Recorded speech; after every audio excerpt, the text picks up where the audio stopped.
Here. Greg Smith. Howard Solomon. Here. Next we have the Pledge of Allegiance, and Lane and Maddie are going to lead us in it.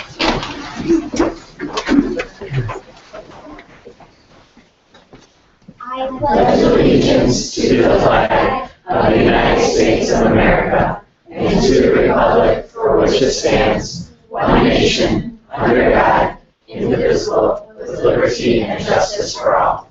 Good job. Right. Next we have recognition of DeKalb High School Forensics Team. The DHS Forensics Team had another successful season in 2015-16, with over 60 students competing at 15 different tournaments and winning 188 individual medals in the process. The team won the Northern Illinois Big 12 Conference Championship, as well as their 15th consecutive regional crown. They advanced 6 students in 7 events to the IHSA state finals, and senior Ariel Williams placed second in the state in oratorical declamation. Members of the regional team are sophomores Matt Angel, Summer McFalls, and Gabby Mounds. Juniors Hannah Clark, Molly Staganoga, and Paul Seniors Heather Bemis, Willis Fry, Mike Leopardo, Ariel Williams, and Andrew Johan. So congratulations.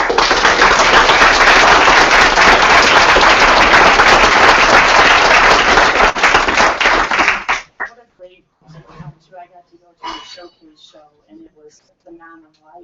You people, our forensics team, all the credit in the world, because I'm not sure I could stand up there and memorize that and do the job you did, and it was fantastic to see. So congratulations. Yeah. Mr. Solomon, Mr. Fontana. Any. Okay. We don't have anything to say. Well, stole all my material, right? No, that's fine. As you heard right there, it was another great group of kids, and this year, and another fantastic season for the team. So we appreciate the opportunity to be recognized here by the board. So thank you very much. And we have a certificate for each of you. So come up and we're all to shake your hand and say congratulations.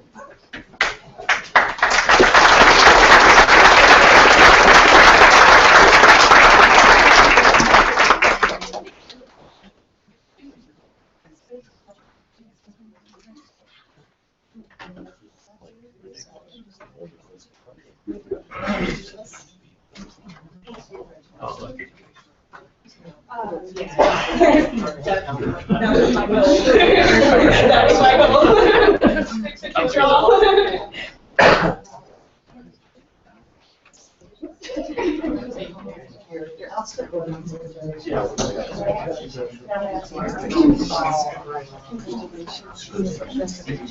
Congratulations on all coming.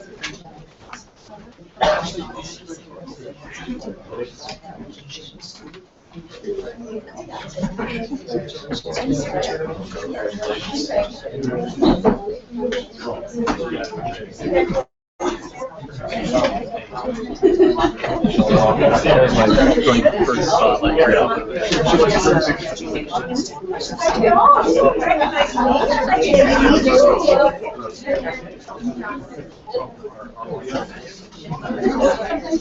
Hey, it's all people better for people up front.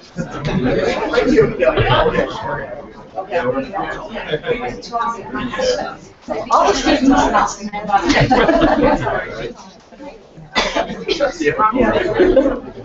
Oh,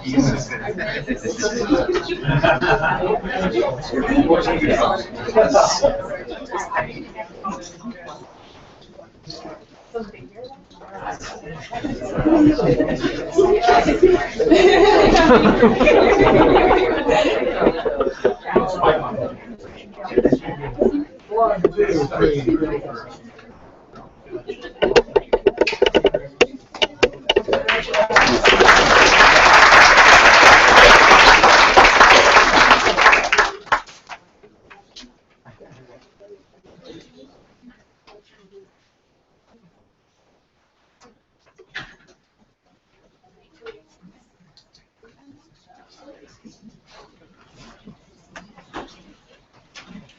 We have acceptance of gifts and donations.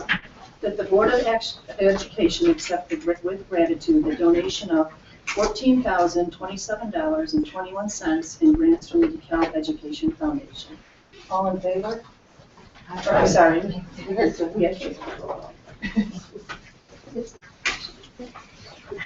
moved. Second. Roll call. Mary Favor? Yes. Mary Beth? Yes. Mayor Millette? Yes. Victoria Newport? Yes. Howard Talman? Yes. Okay. I'm going to skip public comment for 1 minute here while we go into board committee reports and correspondence. Just want to start off that with the newspaper that the high school did a special edition last week. It came out Monday, maybe? Late Friday afternoon. And I'm going to turn it over to our editor of the newspaper so she can just kind of go into what it's about and how it came about. So I'm Molly Staunoga. I'm the editor-in-chief of the Barbed Wire, and we produced an issue because I know, as most of you here have heard, there have been a lot of tensions at DeKalb High School, and it's been very hostile and not very welcoming. And as students, we were really upset when we were not given a chance to talk about it. I know administration was doing the best they could to handle the situation, but also when students aren't allowed to talk about it or aren't informed of stuff going on, it's really hard for us to continue our day normally, you know, even though that's what they want us to do. And so the Barbed Wire wanted to put together something to show everyone like how everyone feels, because people weren't allowed to get their voices heard. So what we did is we asked for letters to the editor. We welcome them on any issues, but unfortunately we don't get that much. But this issue, we got many. And so this is entirely composed of letters to the editor from just anyone in the school. We put every single letter in this issue. So everything that was written is put in here, and we got Mr. Muller's approval of that too. So we made sure it was okay. And so you can find that online at the DeKalb High School website, and the PDF version is on there. If you guys don't have a copy, I know there were like 3 extras right in the back, so not enough for all of you, but this is a good way to definitely see what everyone is thinking.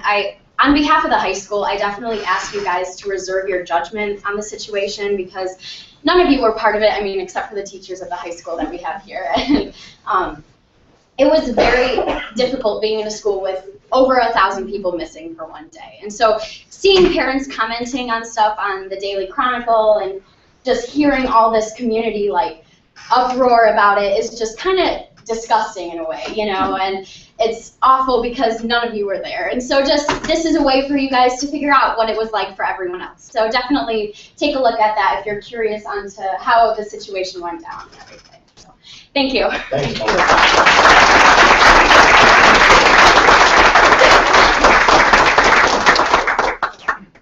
Thank you, Molly. That was very nice. Then along with other, wanted to give an update on our cultural issue group that we're starting at the high school for the students. We're in the process of working with NIU to get some curriculum for the group. We're also working to get facilitators for the discussions that will take place. And we've decided that we're actually going to use different facilitators at each meeting, so then that the discussions could possibly be different at each meeting as opposed to leading into the same direction at every meeting. So hopefully that will help with the discussions. We're hoping to have this up and running after spring break, looking at doing it twice a month, but if we have more interest in it, we can do it once a week or so on, or whatever the group wants to do. And again, this group is an advisory group directly to the school board, so they can make recommendations to the board on things that we can change in the high school to make the culture different. So I'm hoping a lot of students will get involved with that. Also, I just wanted to mention the mock debate that took place at the high school on Friday night. Extremely well attended. We have actually 2 people here in the audience who were candidates. We have Hillary Clinton and Bernie Sanders over here. And all of you did a fantastic job. It was extremely well done, and that you could tell the students that attended, and you had a lot of your peers there. So it was just very nicely done, and enjoyed it. So thank you for that. Just a quick update also on the Minority Recruiting Committee.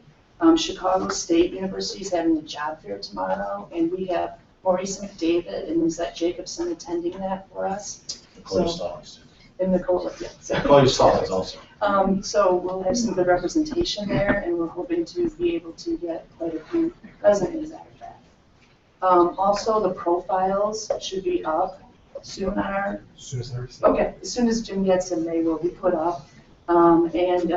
That's going to be a great opportunity for minorities who are looking at applying to the district and giving them an individual to contact to ask information about DeKalb and what goes on here, what they can do, and so forth. And an example of it, I'm going to use Tom Kim back there. He's one of the people who's going to have a profile on our website, and I believe a picture with his family that then shows that he has children.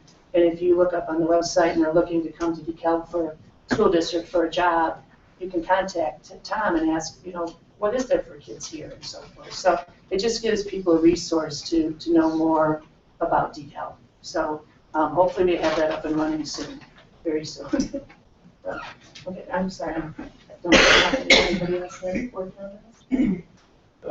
Yeah, I suppose I should say something about curriculum council. I'm madly looking at my notes, trying to remember everything from Thursday night. There was quite a bit. We're going to hear from Vicki Tuscan tonight about Algebra 2, so that was brought up. If you're back or something yet.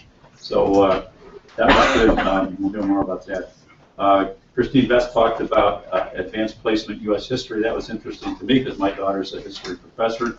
And we have to buy books, turns out. We have to buy books because of the College Board. They require books. Amazing, yeah. So they've been working on this, and they've come up with a pretty good deal, it looks like, and we're going to be hearing about that proposal sometime in the future. But 75 textbooks and ebooks, we got a good deal on ebooks. Save the numbers for when they present that. Let's see, there's a lot of talk about, let's see, Keir Stewart and Jen Harrison talked about double blocks. I remember this from when I was sitting in on a board meeting long before I was on the board about the advantage of double block for ELA, for English Language Arts. And so there was some information brought about that. And what I really liked to hear was that we now have apparently both middle schools aligned with the curriculum. And that did not used to be the case. I remember that. It was always as a parent and someone sitting on the other side out there in the audience, like, what? So now apparently things are pretty well aligned in that. So that was good to hear. Read 180. There was a good bit of talk down at once talked about Read 180. This is for people, students that are 2 or more grade levels below in their reading ability. And they've apparently made a good deal of progress in this. I could go into so much detail, but I won't take up too much time about that. But they're making good progress with that. They've had some significant gains already, according to the data they've seen. Let's see here. And we managed to steal a person. Donna, apparently one of our people, is stolen away from the Read 180 organization. So that's kind of cool. We have a real in-house expert on that. Let's see here. Kim Lau presented some things about elementary curriculum update, and one of the things I pulled out of what she said was that there are going to be videos sent out to the parents, to families, about the tech initiative, about the 1-1 initiative, starting about April 1st or so. And there should be one a week, and they're only 3 minutes, so if you're confused at all about this, apparently this is going to be a good way to transfer some information to our parents about this I'm sorry, not Read 180, about the tech initiative 1-to-1. Okay, one more thing, and I think I'll stop. The Williams field trip. Not only kids get field trips in 428. Some administrators, teachers went to this place called Williams Field. It's a little district, downstate, 300 people, I think, if I remember right, 300 students.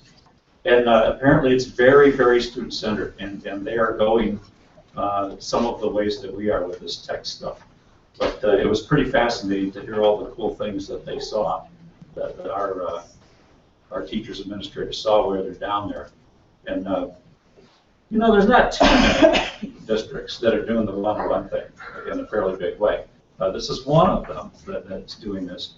And so 428 is kind of on the leading edge, I think, for this.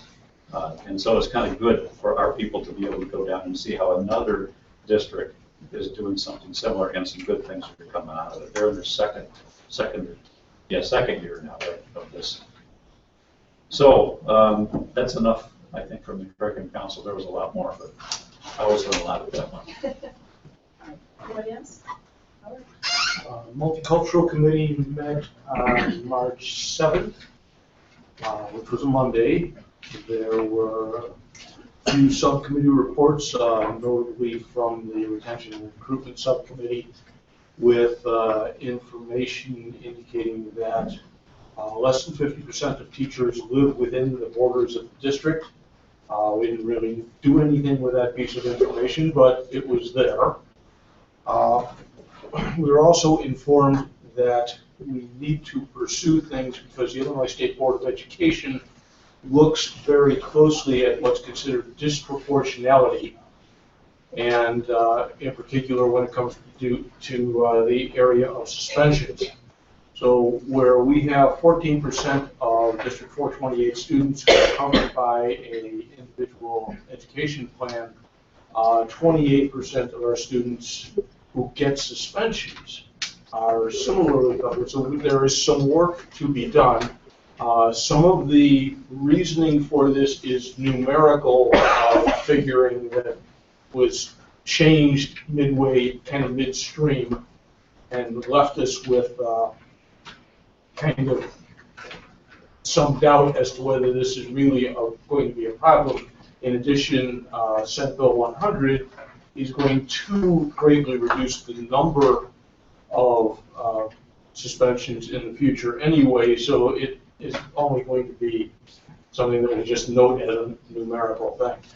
The Multicultural Committee has now been reconvened and together in advisory capacity from out of the community for 1 year. And to, loosely speaking, celebrate, there will be a template put together for each of the subcommittees to describe in greater detail what it is that they have done. That should be coming out possibly in enough time for our April 19th meeting. So further report will be given at that time. Okay, thank you, Robert. All right, we're going to go back to the public comment section. Members of the public who wish to speak to the board should complete a request card prior to the meeting. This section of the meeting will be reserved for comments from the public. All comments should be limited to 3 minutes. Criticism of individuals is not in order.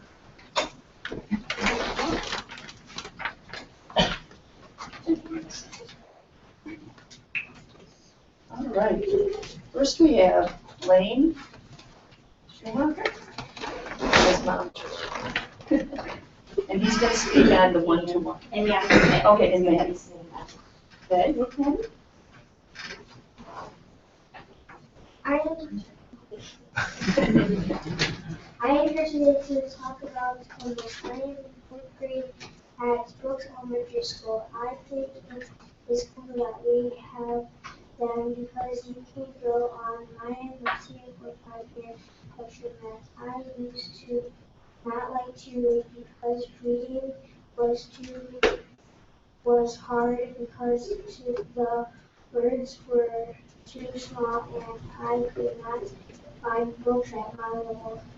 Now I can take tests and get books at my level. It tells you how many minutes you read. I can zoom into words and make it so I can see. I do Lexia at home and it helps me read and spell. I also like Google Classroom. You can see videos of different cultures and learn about different places and all sorts of things. The other thing I like to do is projects. You can do them on your phone and look them up and presentate them. You can do slideshows on anything. The best thing is you can learn about anything you don't know and you can share with the whole class. Great job, thank you. Ms. Mandy?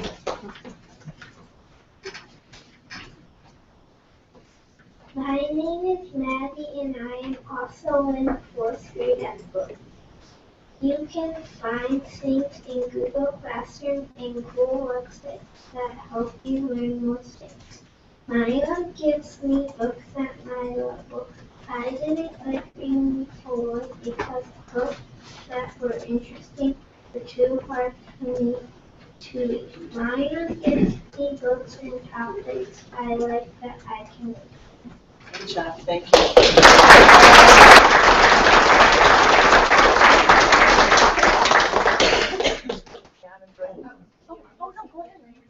Okay, well, I will just elaborate a little bit on what these two beautiful children said. My name is Tricia Schumacher, and I want to thank you, Dr. Mueller, and the board for allowing me to speak. I'm here to talk to you a little bit more about the one-to-one initiative and how it's affected me as a mother and my family, and also a little bit as a teacher, because I'm also a teacher in the district. Now, my son stood up here and spoke to you today, and I want you to know how much almost a miracle that you just witnessed, because he just read that off of that sheet of paper.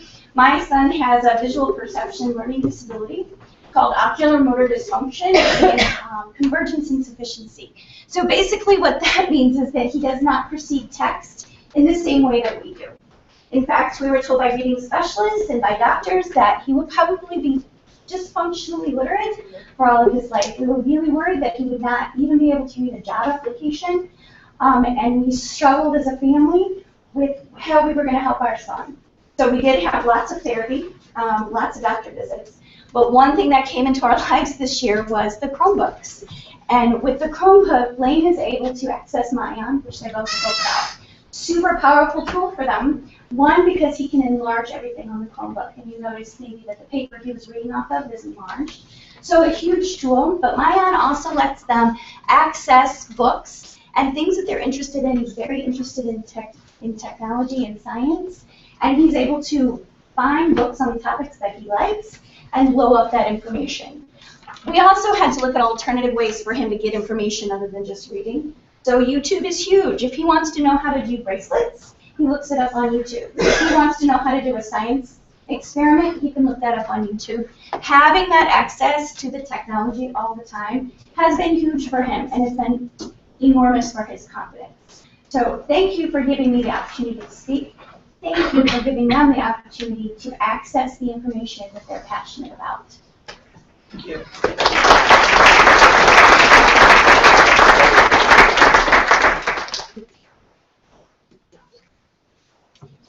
Yeah, did she want to?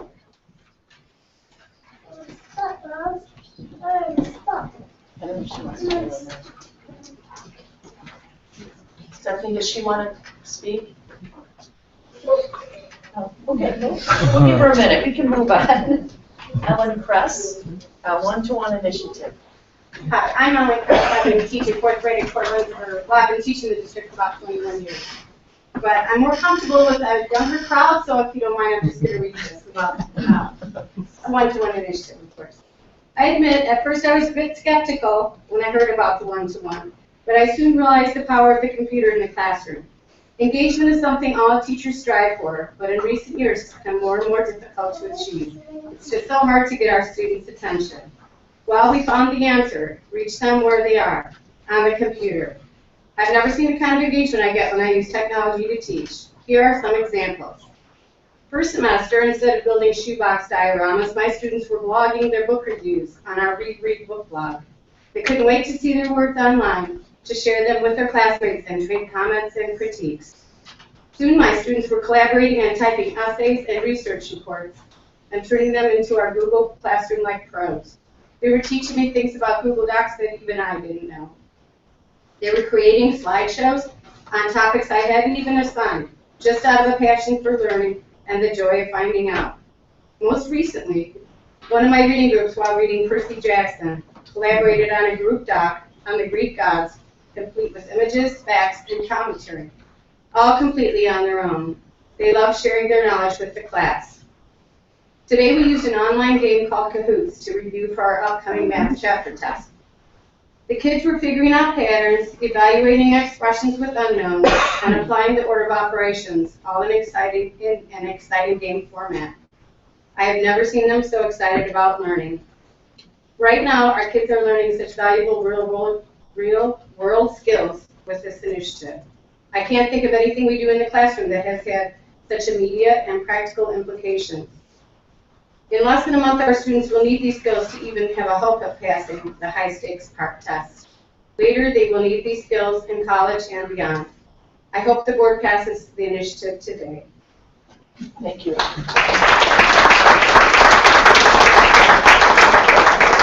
Next we have Karina, Sabrina, Gary, and Maggie.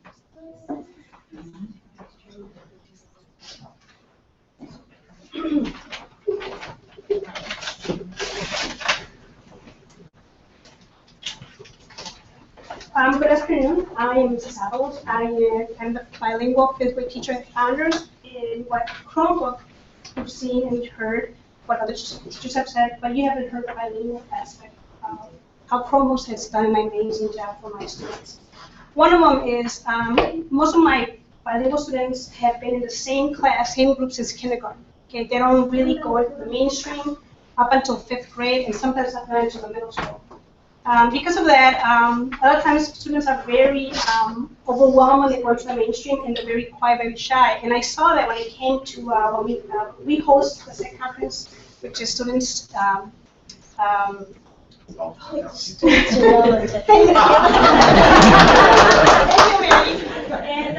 for 3 years in a row, I only had one student that actually had the courage to present. Maybe because he had access to computers at home, maybe because he had that confidence. This year, after we got the Chromebooks, I had more than 12 students, more than half my students that wanted to present at the conference. I was afraid I had to turn them down because I had so many students that wanted to present. And so, I mean, that just tells you how much of an impact Chromebooks and tools allowed an even feel for my students to be able to compete, have the same as their peers. There was no difference. And so these students right here wanted to come and let you know how much of an impact and how important the Chromebooks are for them. So I present to you Maggie and Yai. These are my star students, and they want to share some of the things they've learned with Chromebooks. Who wants to talk first? Okay, Yai, you want to go first? Hi. The thing that I've learned from the Chromebooks is a lot of things. I've learned coding from the Chromebooks, reading, and from the Google Classroom, since Mother Word has helped from the book club that I'm in right now, language, arts, science, and math. And it's a lot easier to type than to write with pencil and paper. And also, I can email my teacher when I'm home in case I need help with my homework. Another great thing about the Chromebook is that students have access in their language. So if they want to look at BrainPop, they can look at it in Spanish. If they want to read Maya, it's also available in Spanish. Students that may not know how to read at their level, they can read graphic novels. They can listen to it. If they can't follow along, they can actually listen to it. Again, it's a great tool for my students, for any student, as you've heard, and we really hope, we're here hoping that we will continue with this knowledge. So thank you for giving us your time. Thank you. Thank you.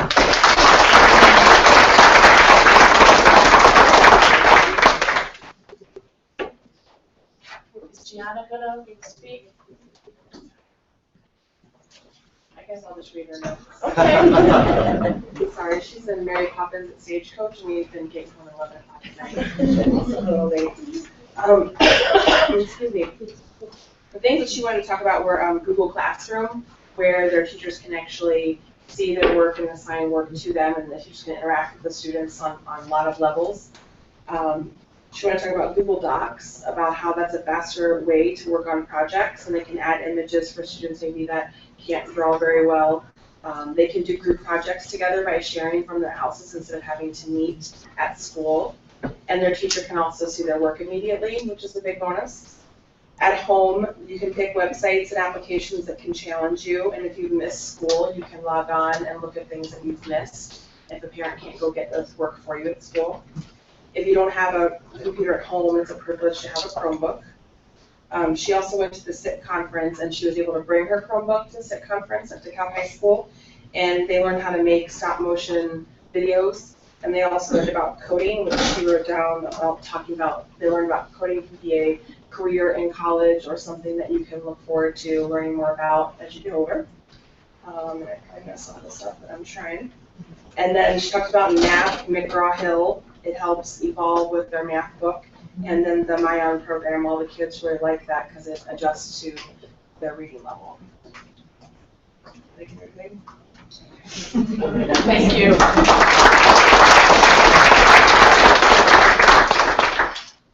Next up we have presentations, instructional materials proposal, Pearson Algebra 2, Dr. Vicki Tuscan, and this is an informational item. Yeah. Thank you.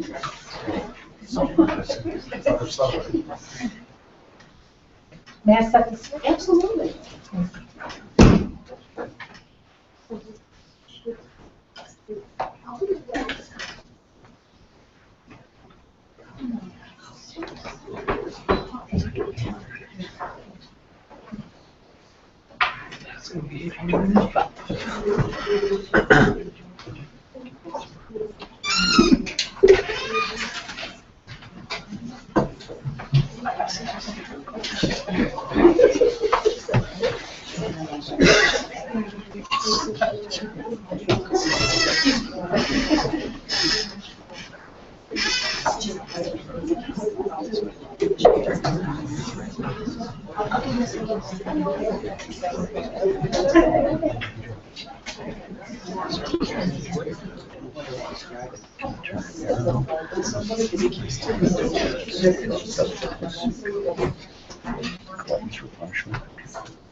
Ladies and gentlemen, of course you know TJ. I also want to introduce Christine Wilkie, who's in the back.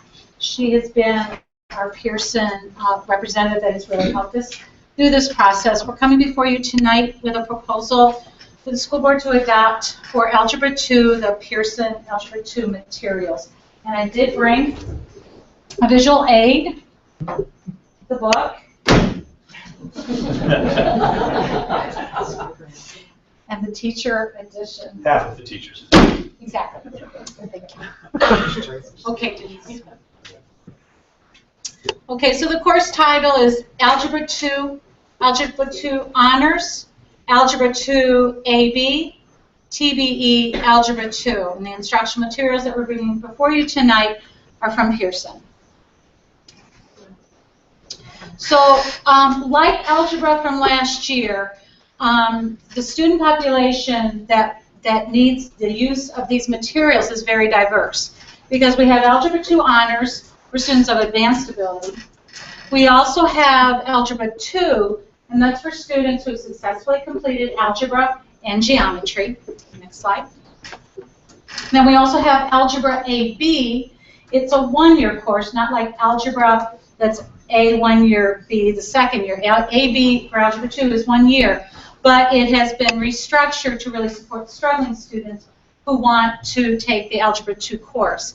And then TB Algebra for the L and bilingual students. So again, we're looking at finding materials to address the needs of a very wide and diverse population.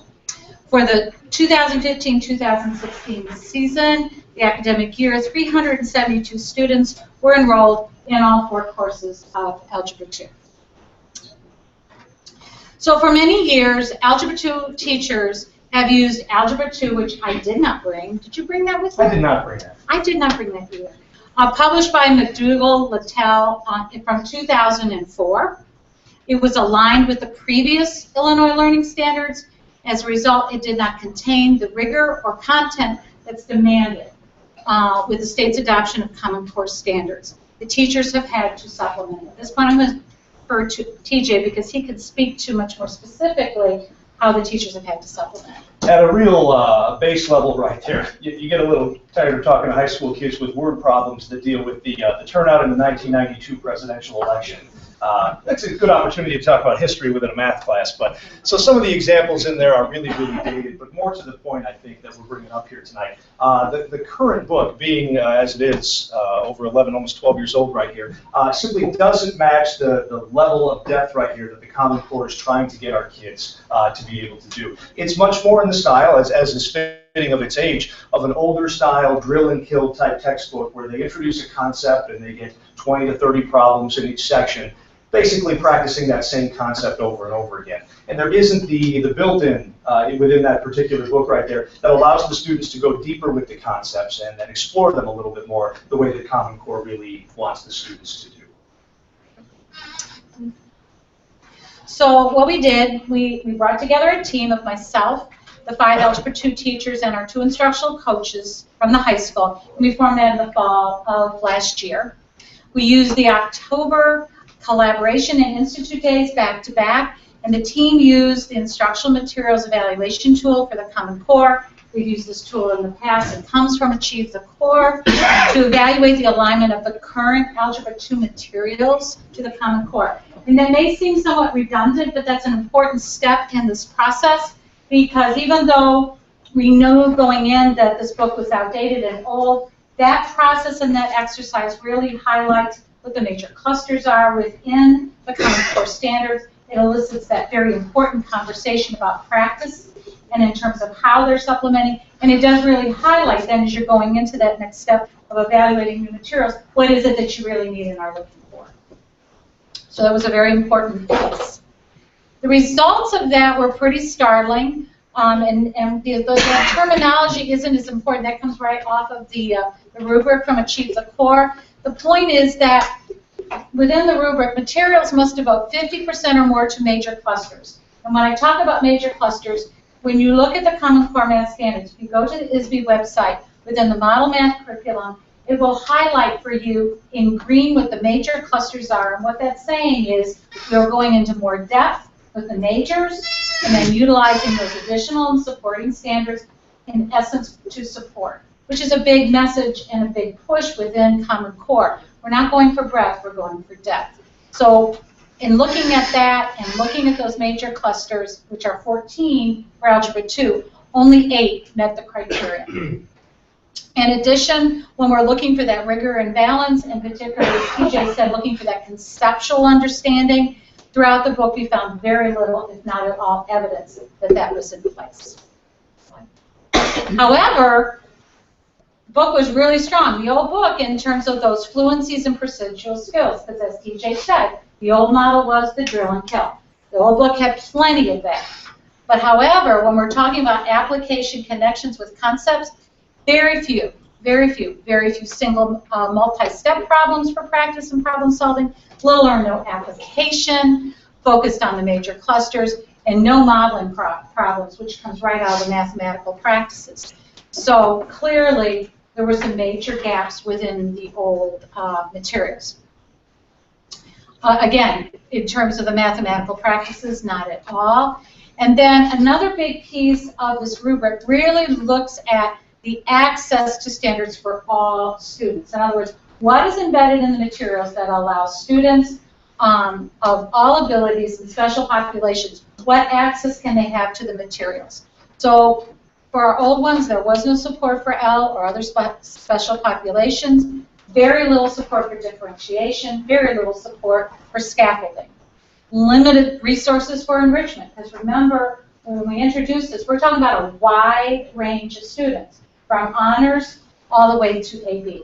So the materials kind of hit right in the middle, but there was nothing for either end. If I can chime in just a little bit. One of the entire units in Common Core Algebra 2 deals with the concept of modeling, which has been mentioned here a few times. And just as a great example of the difference between the way a book was written 15 or so years ago and where they're at right now, as one of the complete units in Common Core, our current book had a couple of sections sprinkled here and there, just one in this chapter and one in this chapter, and I think there's maybe 4 in the entire book, whereas Common Core really wants us to dive in with one complete unit and really immerse the kids in that concept a little bit. So that was the example, or one example right there, where the old book, in a way, superficially covers some of the things that it needs to, but isn't really doing that concept justice the way that a newer book could. So in December, we gave the team the opportunity to preview 2 sets of materials from 2 different publishers. And this time, we used a different rubric. It's not nearly as involved as the one from the Achieve the Core, but it dives in enough so that when you look at new textbook and materials, it gets you past, and forgive me, Christine, but it does get you past the pretty pictures and the bells and whistles. It really guides you to diving in to what the materials really can really deliver. And that's really important when you have a group of teachers evaluating materials. Not only do they know what to look for, but also what to tune out. What's the really important components? So again, we utilize, it's a different rubric. It's put out by the Brookhill Foundation and Texas Instruments. But it really does allow educators to really dive in, but dive in a more cursory way, because we were on a very tight time schedule, but at the same token come away and be able to have a pretty good idea how well both this publisher may tell us, it's got it all covered, it's got all the standards, we're ready to go. I mean, most publishers will tell you they are Common Core aligned, but teachers need to know just how aligned are they. So we all kind of engaged in that. So when we met with the publishers, Christy with Pearson and the other company, the teachers had in hand those evaluations.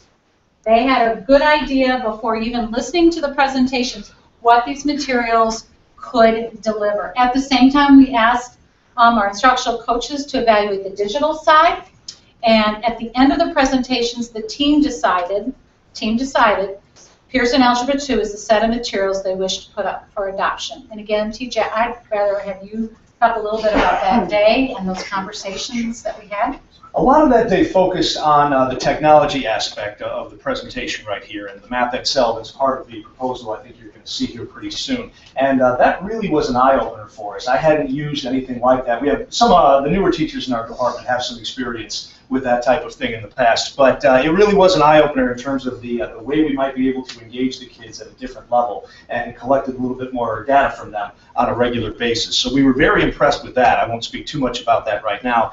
But we did look at it also separate from the technology component. We said it'd be great if we get that as well, but if it doesn't, let's just look at the book itself right there. And we were still very impressed with it as a traditional textbook, as a learning tool for the students and a collection of problem sets. In comparison to the other publisher that we had there at the time, that other book really felt simply like a slightly updated and refreshed version of what we have right now. And the Pearson book, we really felt was approaching this material in a new way and walking the kids through it at a deeper conceptual level, and really had a better approach to how to get kids to actually think about the math, experiment with it, and we thought that ultimately it would help them understand it a little bit better. And so we do feel this is going to improve their performance. One of the things Vicki talked about earlier, the diversity of students that we have within this one particular course. With 4 different levels, we've got everybody from freshmen on up through seniors who are going to be studying out of that same book right there. And while it's difficult to be all things to all students in that regard, we really did feel that this book did a better job of meeting the needs of a wider spread of learners there than the alternative. This is just a list, and you've been shared the PowerPoint. So this is just a list of some of the supports that the Pearson materials offer, particularly in the area of differentiation. There's multiple resources to assess and provide differentiated remediation. There's extension, enrichment problems, additional activities, games, puzzles, and then multiple supports for our L students. There's also multiple layers to the digital format for Pearson Algebra. The book is available in digital format and would be available to students if the district moves forward with the expansion of one-to-one. There's audio, interactive tutorials, animations, presentation tools, all of the same types of things that our Algebra 1 students are utilizing right now. In fact, that Pearson Realize platform, our Algebra 1 students are working off of as we speak. So it would be all the same types of tools off that same platform. There are some online assessments as well as some editable worksheets and classroom assessment systems. Those are somewhat more limited, but again, when we talk a little bit, we're just going to share with you real quick about Math Excel. There are other vehicles by which the teachers can utilize some of the assessments. So a big selling point, and I'm going to also ask TJ to speak to this, and I gave you a brochure. A big selling point for Pearson was what Math Excel brought to the table. It's an online program. It provides personalized instruction and practice for middle and high school students of all levels. It's tied directly to our Algebra 2. It allows teachers to create, edit, and assign homework and tests. And it also allows teachers to differentiate, scaffold, individual students, groups of students, whole class. And this was a real selling point. It auto-grades the assignments. But the important point is, yeah, I mean, boy, as a former English language arts teacher, oh my gosh, I can't even fathom that kind of tool. But it provides students with that immediate, automatic, timely feedback. We talk so much about how the Chromebooks enable us to do that with our students, that timely and immediate feedback. And so Math Excel will allow us to do that. And again, I'm going to turn to TJ, because this really caught a lot of people's attention. To that point, one of the most difficult things we do with a course such as this is trying to get assignments that really cater to the needs of students at all levels. You've got kids who catch on to material very, very quickly, and they don't need to immerse themselves in a great deal with the lower level problems that they might see at the beginning of an exercise set, and they're ready to go on to the harder things and start doing some tougher problems. And at the other hand, even within some of those same classes, you've got kids who need a little bit more time. And boy, you see that just about every day in a high school math class, where textbooks can, they can crush the spirits of kids very, very quickly when they throw them into really difficult problems right off the bat before they really get an opportunity to play around a little bit and get the basics down in some of those problems. So the concept of a customizable problem set that can tailor itself to the kids' progress as they're working through it was a really big selling point for us. It's something we're really interested in exploring. Again, and this is just a list of all the materials and online resources that would come with the proposal. So we got to get down to the nuts and bolts, the cost. So this first slide describes what it would look like if the board approves the expansion of one-to-one. So what we would be doing is, what we propose is we would purchase 410 digital licenses. We said at the beginning of the slide we have 372 students currently enrolled, but we also know that that number is going to go up. And this, this proposal, the digital licenses plus proposal of these materials, we want to think long-term, 6 years. So knowing that our numbers are growing, we want to embed in there enough licenses for all students. We also embedded in that are 190 textbooks. Because again, like we did with Algebra 1 last year, we are proposing that there be a class set of 35 books for 7 different classrooms. So embedded in there are the 190 textbooks, teacher resources, print and digital, and teacher editions. And I don't mean to embarrass Christine, and she can certainly speak to this, but when I went to Christine, I told her, I said, the thing that's going to sell this for our teachers, and for the school board, but for our teachers, they really want the Math Excel.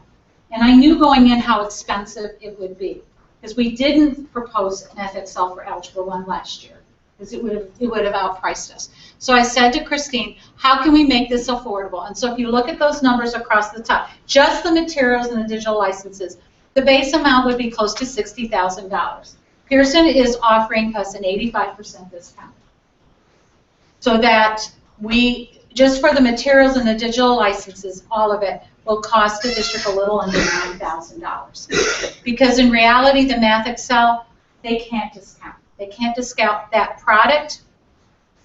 So to get the 410 licenses, we're looking at around a little under $37,000, but then that puts us in the ballpark of an area where we could really afford that. So again, I have to thank Christine and Pearson for working that out for us. The two pieces of PD, the initial PD, it's a half day in May, is really an implementation piece. We give that to the teachers before the summer to get them familiar, particularly with those digital resources.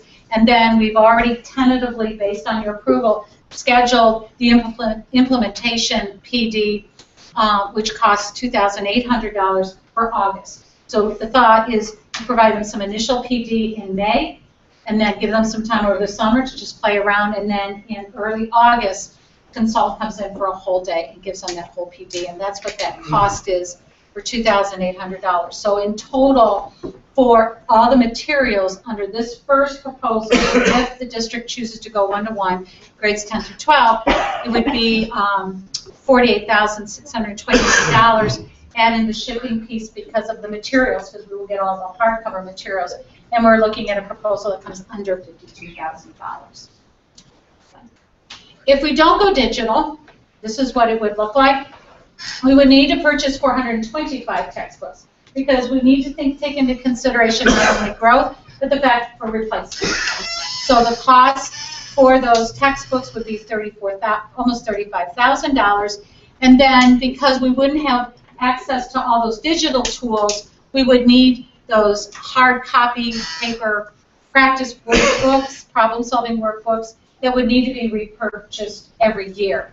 So that initial base amount would be $15,000. Pearson would give us a discount of 75%. But over the course of 6 years, that would cost the district a little under $23,000. The PD stays the same, and then the overall cost would be, including the shipping and handling, would be $63,350. So obviously we are proposing, in light of if the school board should pass the one-to-one initiative, that first proposal that we share with you would be the one that we would ask you to accept when we come back before you. I'd like to ask a question about the item analysis. Can you disaggregate and fit down an individual student? Okay, and the only comment I want to make on that is, I mean, this is what really, when we talk about differentiating the classroom, you know, it's focusing on each student's individual needs, and that's where item analysis is so powerful.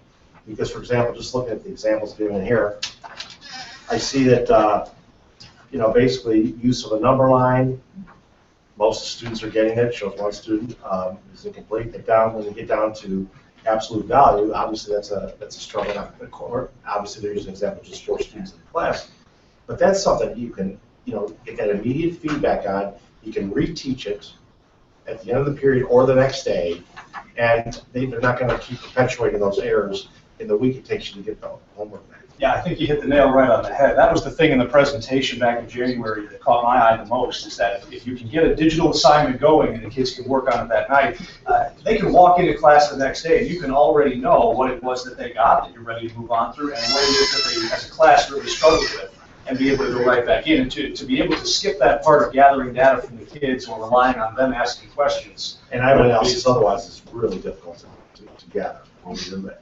Yeah, we end up using it just for large-scale things like final exam, when it's difficult to use it to modify instruction to hopefully improve their achievement for those kids right there. With our some of the other digital tools we bought, we know that through the course of that we have a license, they're going to be updated to reflect more current trends. Is that the case in this as well? It's automatic. The licenses for Math Excel will ultimately cost them less than $100 each, figured out based on a little bit of math. And that seems like an incredible market. And sometimes when I hear things that sound incredible, I look for things that support they're being more credible. And one of the things that strikes me about this is that it offers the possibility that the licenses could go away at the end of the year and then need to be bought a second, third, or all the way up through a sixth time. Can you guarantee me that that is not the case? Are you referring to Math Excel licenses? You've already purchased them. That includes the purchase for 6 years. So actually, Math Excel itself does not have a 6-year perpetual license. It is only 1 year. So you're buying 6 years worth up front. Does that make sense? Just want to make sure of Right. that. No, I understand. But I want to make sure that you understand too that we do want to make sure I live in DeKalb. So this is very important to me. And that's why I really wanted to work with you. And I went to my managers and higher up and said, what can we do here? Because this is what we need. So yes, it is 6 years up front.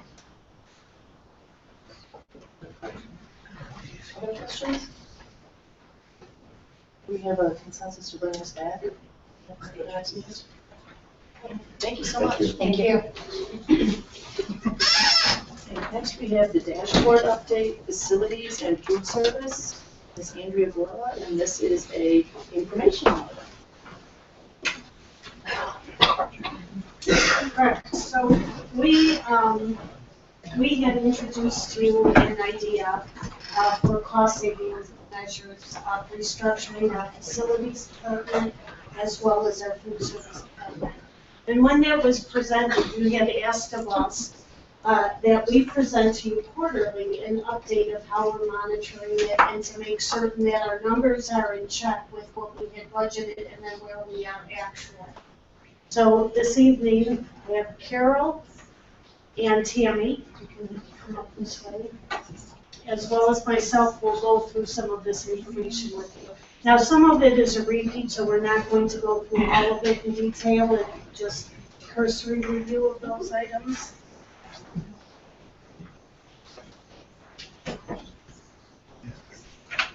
All right, to start out with, we're just reflecting on what's one of the board goals, which is our focus in coming forward last summer regarding our adjustments. So board goal number 2 is to work with the district board staff and FFAC to share the financial and student demographic and enrollment outlook for the district.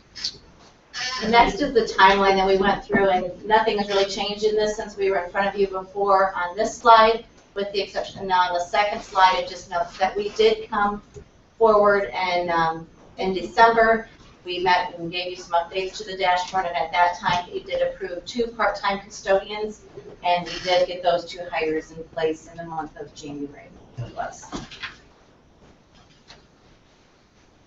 So what you see here is our expectations and best practices, and our message here on food service is continuing. It's going to go throughout the years. But I want to focus on number 1, number 2, and number 8. And basically what we're saying here is number 1 is we wanted to continue to ensure our message of safe food handling. That is our number 1 priority. So we're going to continue to focus on our best practices and our standards, and we're going to continue in that path. We're always looking at continuous improvement.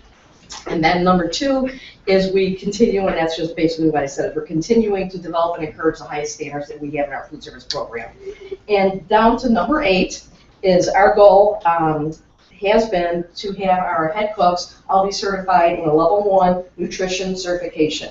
And we are ahead of our goal, so I'm very excited to share that. All our head cooks have been certified as of January 1st, and they all have an official certificate, and we are going to present that certificate actually in April to them. So we're ahead of that goal. We're really happy to share that goal. So that's where we have, and that's our expectations when it comes to food service. Facility operations, they are the same expectations that I presented before. We have had a couple of inspections since then in regards to the ROE coming in December and January. We're still waiting on those results. And then we have, at the last item listed, the request for additional cleanings. Our number has gone up to 20 additional cleanings have been requested through last week. And the reasons were illness, special events, or some miscommunication and scheduling. 15 of those requests were approved. The other 5, after further review, either the room was already scheduled to be cleaned that night anyways, or it had just been cleaned and students that were ill hadn't returned the next day. So decisions were made on 5 of those requests that additional cleanings were not necessary to be scheduled. This slide is new, and these are opportunities for improvement. We've changed this since our last presentation, and we wanted to focus on this. So for food service, number 1 is what we're looking at is we're going to continue our food satelliting efficiencies and improvement. And what I mean by food satelliting is, we do satellite to our elementary schools from 2 locations, being high school and from Huntley. So we're always looking at those areas to improve and to be efficient at what we do. Number 2 is we're going to continue our enforcement of food safety and our protocol standards. And what we do by then is we also do audits. Myself and our supervisor out in the field, we do food safety audits numerous times during the week. So that keeps us in check with all our food safety standards and what's required not only of the health department, but of our National Food Service Sanitation Corps. So that's something we do ongoing. Number 3 is what we have as a new project is we are initiating these job tasks. And what we're looking at is to develop these job tasks and these job aids, and basically look through all our kitchens and their stations and develop written standards for each station. So if a cook is filling in at one building one day, and sometimes you might be at another building, they know exactly what's going to happen for that exact station. We are starting at the high school because that is our largest building, and that's where we're fine-tuning, and then we'll move on to the other buildings. But that's part of our improvement that we want to continue. It makes for better education for our new people. It makes for continuing education for our existing cooks, and it's part of the training and development too that we want to see every day and ongoing. And then number 4 is this ties into the other 3 points, and we're looking at enhancing our cooking techniques and standards. And what I mean by this is we have a lot of equipment in different buildings, and each building, believe it or not, is different. High school has brand new state-of-the-art equipment, but that's not so in our other buildings. So what we're looking at is building these job aid tasks and also looking at all the food we prepare and how can we do it better, more efficient, but appealing. Something we're focusing on is flavor, because with our new regulations that went into effect, the flavor has been taken out of our food. And so we're looking at different avenues. How do we create our food to be appealing to our students nowadays because of the new regulations? And something we have rolled out is a flavor station. And we have rolled this out at the high school and the middle schools. And the kids are very welcoming with these flavors. Basically 5 different types of spices that all fit within the guidelines. And the feedback we're getting from the student council groups, they love it. The hotter the better, actually, for them. So if they can enhance our food with hot and better and flavor, it's working. So it's been very receptive to the kids, and they guide them what happened when they got the flavor station. So that's been a big success for us in our buildings. Actually, we did roll it out at Little John, too, to test out the elementary level. And they're slowly getting in tune with it, but it's another thing that's being welcomed. And so also part of this is enhancing our techniques and standards is we're creating job tools for our cooks again, because we want them to be successful in the workplace. And we're looking at always improving our quality and how we cook it and how we present it and how it tastes to these kids. If kids don't like it, they're not going to buy it. So we have to make it appealing to them at all times. And that's what we're looking at right now for enhanced opportunities for improvement for our department. Facilities, all of our staff members received a survey that they could complete regarding not only our custodial services, but our grounds department who handle the deliveries around the district when there are needs such as equipment or furniture for events, and our maintenance department. Those survey results we'll hit on later in the presentation, but that has been gathered as well as we have surveyed our own facility operations staff directly in regards to how the facility ops management team is providing for them. So again, we'll go over those, but we'll be using those results to determine areas we can improve on, and also implementing those changes based on the results, finding out what we need to change based on information provided. There are a lot of comments in the survey. We didn't include all of that in the packet, but I'll be sitting down with Jeff and Steve and Frank as well as Andrea and going over those results thoroughly to identify what we can focus on. We're going to continue our regular inspections of all areas of the building and use that information, sharing with the staff for other training opportunities, as well as to continue to evaluate the outcomes from the dashboard and the modified cleaning plan. So again, if changes are identified, we can look to get those in place as we move forward into the upcoming school year. On this slide, you have evaluations and reviews, and this is a slide that's been with us for quite a few months now. But what we're going to do right now is I'm just going to briefly go into 2 points. Level 1 priority, number A, or letter A and letter B. Basically, I want to ensure to everyone that we do our food safety log audits. We do these audits 2 to 3 times per week, and it plays right back into our safety role of making sure that our food is temped the right time, always the right time, and that food is always safe to all our students. And that's something that's ongoing, will never change. So we're always looking at continuous improvement for these areas too. How can we do it better? How can we do it more efficient? But how can we also stay in the safe zone and make sure at all times safety is always a priority for us? As for letter B, our food temperatures, our coolers, our freezers, that's something we monitor daily. That's something we can never veer away from because that would mean trouble for us. It's critical that we monitor temperatures at all times and everything we do every step of the way. So we're always looking at enhancing our standards. We're building on those best practices that we already put into place. We're fine-tuning our standard operations manual. We put this in place for about 2 years right now. So we're always tweaking it, adding to it, and training on it. And that's what we do to keep our children safe in our schools. Okay, our evaluations and reviews comes back to our different levels of inspections. These haven't changed since our last meeting, either last update, except for the numbers. If we are on track, we will have 240 of the level 1 inspections. Those are specifically cleanliness and performance of our staff. Total to date, we've already completed 303, so we're already past our annual goal. We will continue to do those on a regular basis. We're not going to just stop because we reached it. Steve and Frank are out regularly doing that. Our level 2 is a full building inspection. These are every other month at all buildings, and it's really a top to bottom inspection of all rooms. We're expected to do 54 this year total, and so far we are at 41. So we are on track to make sure we get those inspections completed. And with that information, that's when we go back with our staff to identify areas of improvement or positive reinforcement, whatever we can provide to them. Check-ins, this goal we just kind of threw out there, and obviously we've blown it away. This is one where it's just kind of, I don't know, I call it kind of a howdy-doody call, where you just kind of stop, and when you're in the building, you make sure you talk to the main office, you talk to the principal, the head custodian, or the second shift, and how are things going? What do you think? What do you think could be better? What can we help you with? More just that conversation, not necessarily doing a full look around of the building.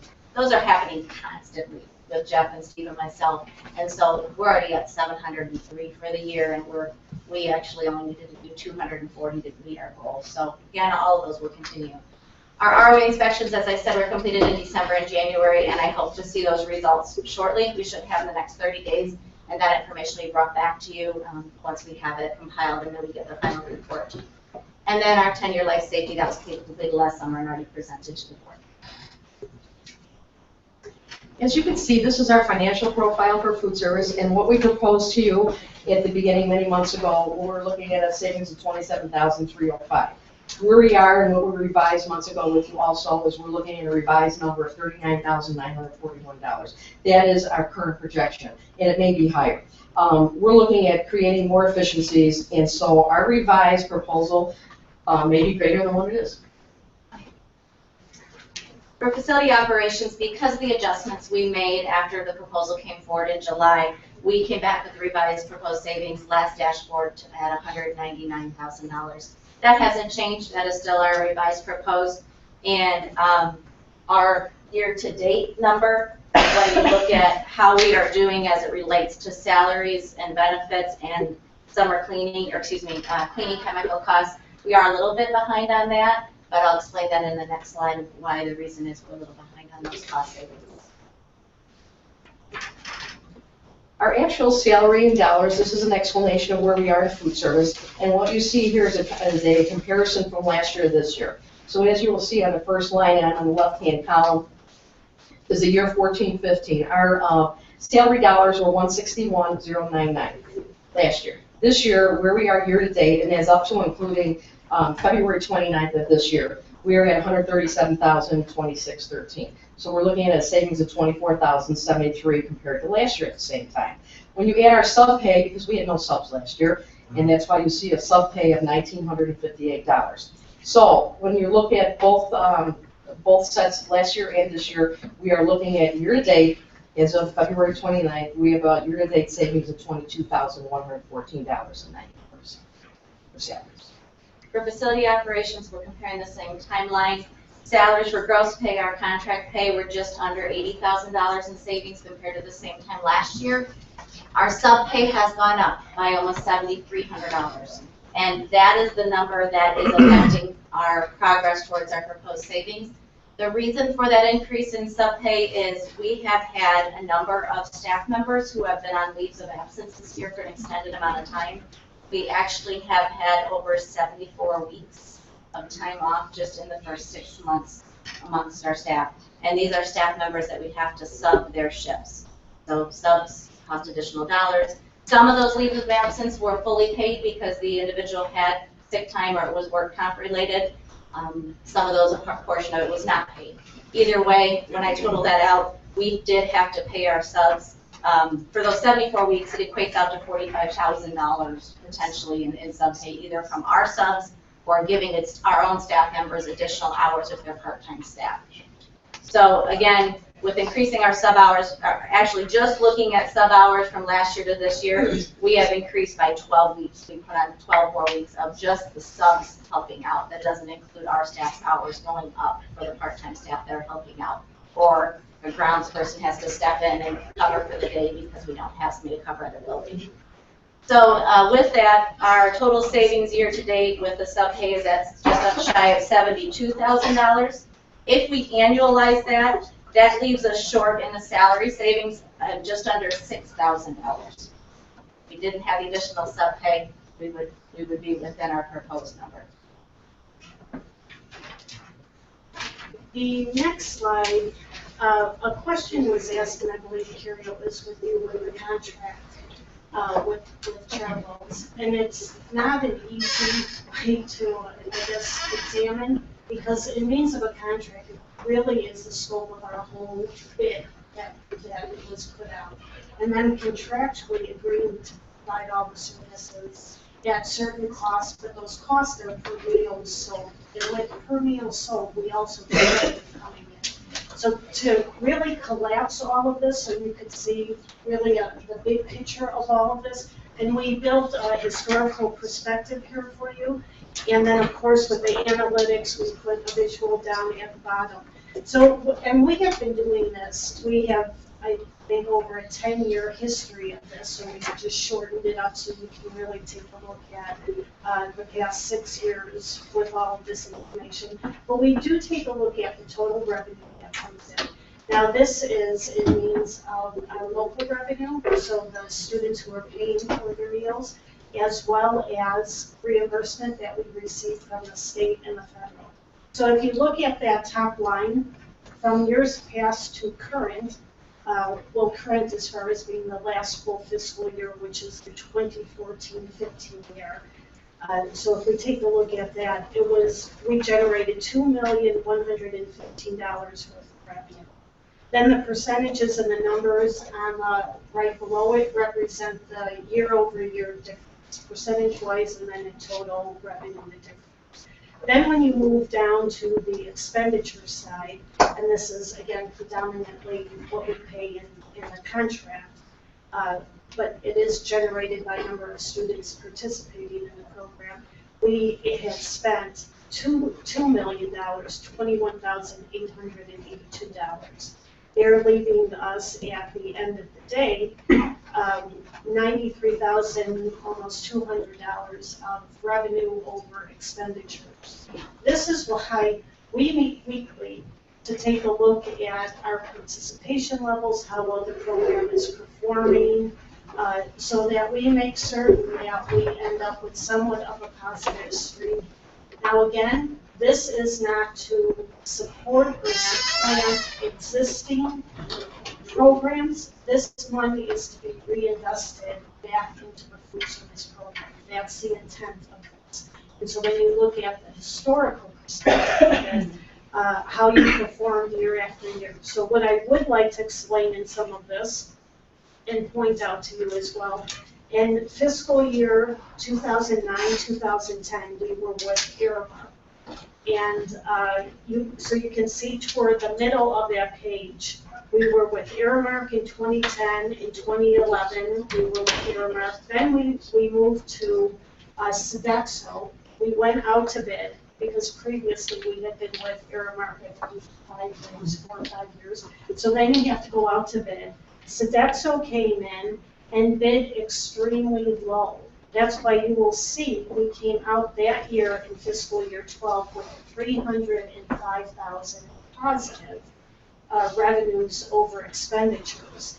However, because they bid so low, they pulled out of their contract, which forced us out to bid.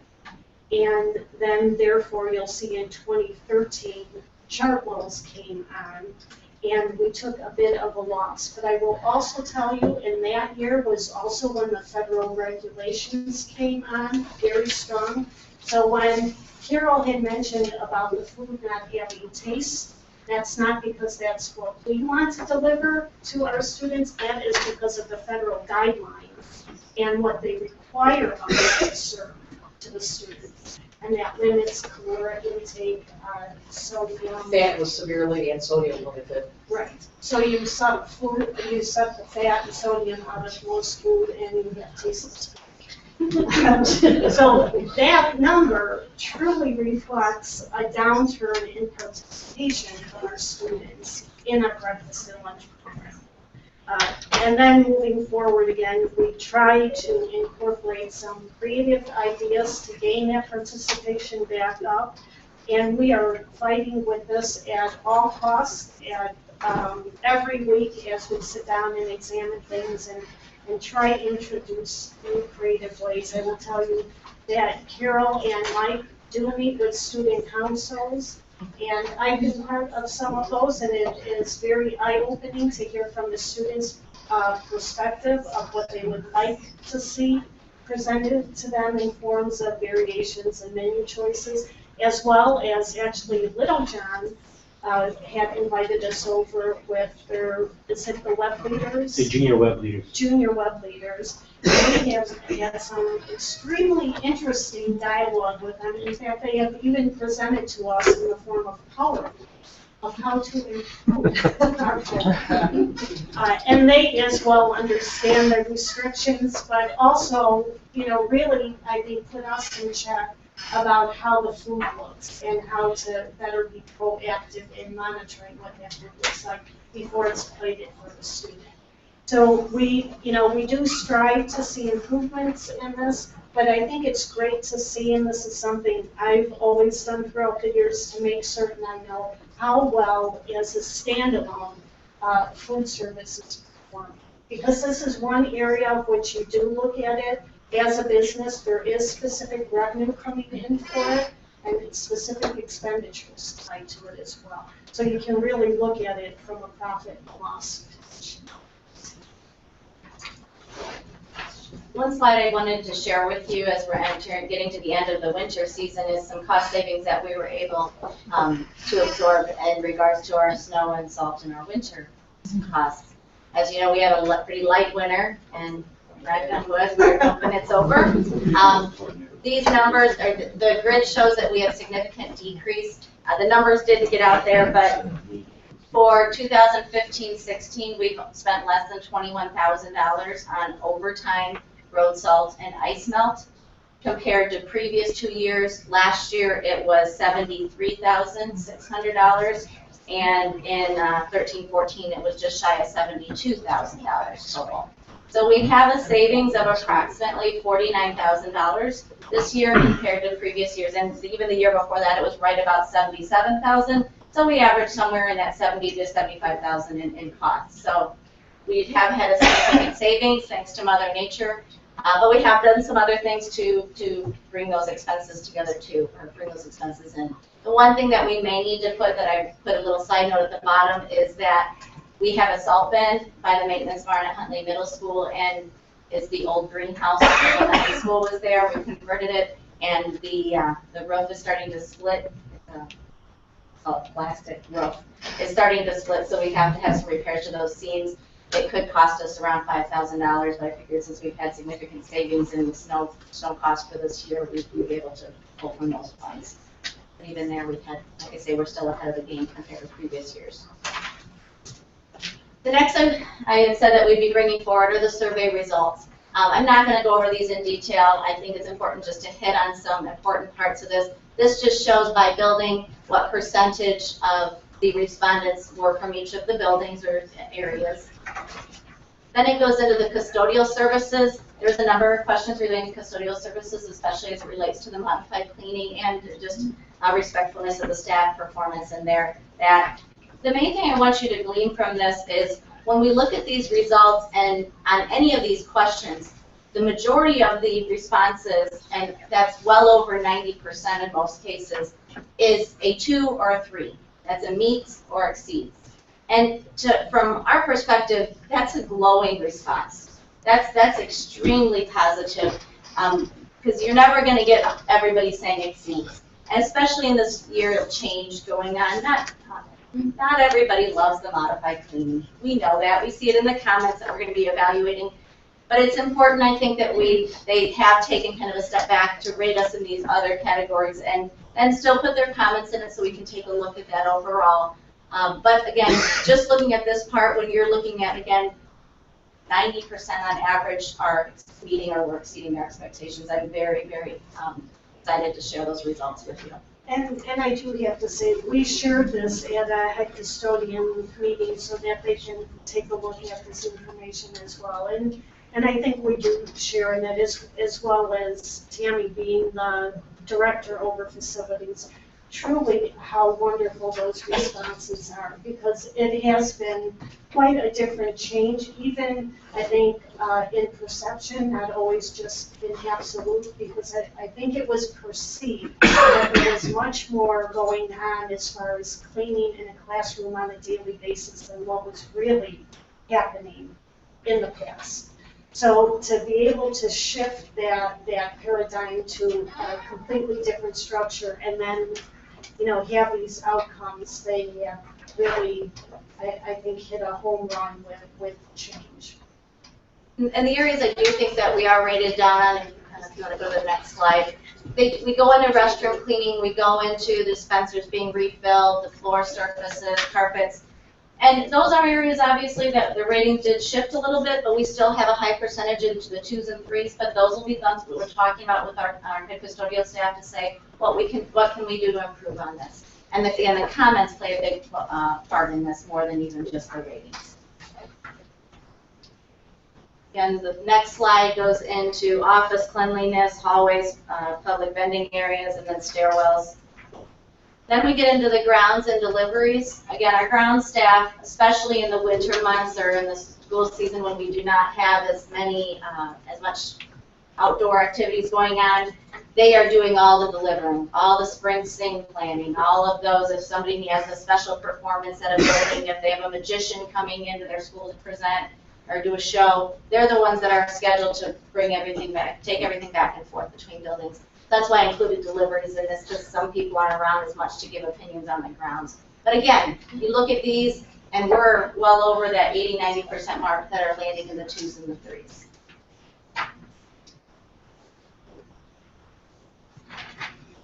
And then the next group that we rated was the maintenance department. And this is kind of a tougher one to rate, because I'll be honest, as we are experiencing tonight, a little warm in here. That's why I've been checking my phone, and you're hearing footsteps on the roof. That's not Santa. That's one of our maintenance guys trying to resolve the issue with the rooftop unit. We can't always take care of things immediately. We started this trying to repair this at 7 o'clock tonight. It's now almost 8:30, and we're still working on it, and we're still uncomfortable. So some of the ratings in here, especially as it relates to temperature and how responsive the staff is, it isn't because the staff isn't showing up and trying to be responsive and fix things quickly. Sometimes it is a matter of equipment isn't as easy to fix as we hope. So some of the ratings on there, I feel, come down to that, and we're doing the best we can on it. And sometimes it's a temperature issue. I'll be honest, I love it warm. This is okay for me. Now, other people, I know that's not the case. She's young. So, Tammy, let's get washed. yeah, I know. As soon as I put the door, Andrea grabbed me and said, "Fix the temperature in here." And everybody's temperatures are different. So, even though we try to set a standard in the district of that 68 to 70, to some people in the winter, that feels cold. To other people, they're saying they're warm. So it does vary, and we can't meet the expectations of everybody. But then we go into building and how well is it maintained. There's the yellow one is the whole temperature, hot and cold, and is it addressed promptly. That one we have a little bit of a lower rating, but I guess I would think we actually address it promptly, but maybe you're not always aware and things aren't being fixed as promptly as we know. And then again, to end it, just to ensure that this is constantly being monitored. And the plan that we originally put out, you know, of course, looks good on paper, and it's just that, it's a plan until you actually live through it and see where those changes are. And the survey is an excellent way for feedback as well, to know the areas that now we have to focus a little bit more on and improve. And that goes for all departments as well. And I think with the, like we said, the limited ability that we have even in the food service arena, as long as some ideas are being generated to try and make those improvements, I'm very pleased at the results so far.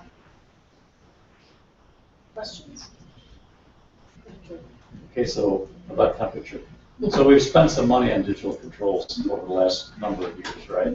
Be interesting to see on this last slide here, you know, it does not meet or exceeds expectations on temperature, whether or not there's a correlation, you know, to any of the new equipment that we put in. And that's something, because when you look at the survey line by line, we can see which buildings have rated certain ways. That doesn't reflect here necessarily. So we will know, because obviously, for example, Lincoln and Malta, we don't have the controls. But this building, we don't have alpha controls in to be able to just somebody jump on a computer, see what might not be working real well and adjust things.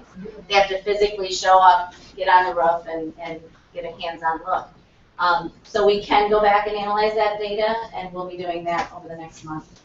See if there is some, and we do see the correlation from a standpoint of cost savings, you know, from an energy standpoint, electrical savings. And the gas savings. So those are things that Andrea and I review frequently. One more question? Yeah. Okay, so for Carol, for food service, I don't know how far back that went, that slide that showed revenue versus expense. When Carol started, and then this last year when Mike started, you know, is there a way to correlate your service to us with any of the rest of this? I mean, there may be too many moving pieces to do it, but there are, and because of the regulations had changed. oh, that's right. Yeah. Carol was with us at the very tail end of the Aramark contract, with us with the Sodexo contract, and then they're moving forward, actually as an employee, Charles as a district employee. I'm just curious, because when these guys bid, you know, in the beginning, way back, you know, it included the effort that you now provide to us, right? Whereas now that you're in-house and Mike is in-house, so it's a little, it's apples and oranges. Well, there is, and there is, and this is ongoing discussion that we have. They also do provide a director. But at the end of the day, what had moved the needle on putting some of this in-house is when we had an audit done, a state audit, and there were some infractions that caused then for that audit to be submitted to the state to say we would stop receiving our reimbursement from the state and the federal because of these infractions. And at the end of the day, the auditor told us, even though we were with a vendor at the time, that it doesn't matter if you outsource or not, ultimately the school district is responsible. Yeah. So that is why then the incorporation of having people on site here. And I will say the auditor who has come has been extremely pleased with how we hold the contractors' feet to the fire, so to speak, as far as the bid documents and what their responsibilities are. But it is a challenge. We'll leave it at that. Well, thank you very much. Thank you. And I'm glad to see that the savings is materializing and better than what we thought. Electric books are all now certified, what's the term? Well, they're level 1. It's called a level 1 nutrition manager certification, and it's through a very big industry called the School Nutrition Association. They are nationwide. We also have Illinois. But they offer tremendous training opportunities for our cooks. And so we signed them up to get certified. They already had their national certifications, I mentioned last time we presented. And so they went through Nutrition 101 training and a combination of food safety, and they attained their level 1. So that's where we are. Next, we have a non-business consent agenda. That the Board of Education approve the non-business consent agenda items A through J. I hereby make a motion to amend the personnel agenda to add the hiring of Dr. Aaron Delaberto as a school psychologist for the 2016-17 school year and the resignation of Suzanne Bento Cook effective immediately. Do I have a motion? So moved. Second. Roll call, please. Mary Hess, Yes. Chair Millet, Yes. Victoria Newport, Yes. Howard Solomon, Yes. Vicki Hernandez. Yes. So again, we're gonna, that the Board of Education approve the non-business consent agenda items A through J with the addition of Vicki's, motion. So moved. Sorry. Roll call, please. Chair Millet, Yes. Victoria Newport, Yes. Howard Solomon, Yes. Vicki Hernandez. Yes. Mary Hess. Yes. Next up is business consent agenda. That the Board of Education approve the business consent agenda items A through C. Do we have a motion? So moved. Second. Roll call, please. Howard Solomon, Yes. Vicki Hernandez. Yes. Mary Hess, Yes. Chair Millet, Yes. Victoria Newport. Yes. Next is business and finance. And this is the Curriculum Technology Initiative 2016-2017. That the Board of Education vote to approve the modified Curriculum Technology Initiative, devices for grades 3, 11, and 12, professional development, 2 IT staff, and software for the 2016-2017 school year. Do we have a motion? So moved. Second. Discussion? Roll call, please. Vicki Hernandez. Yes. Mary Hess, Yes. Chair Millet, Yes. Victoria Newport, Yes. Howard Solomon. Yes. And congratulations, Jenny and staff.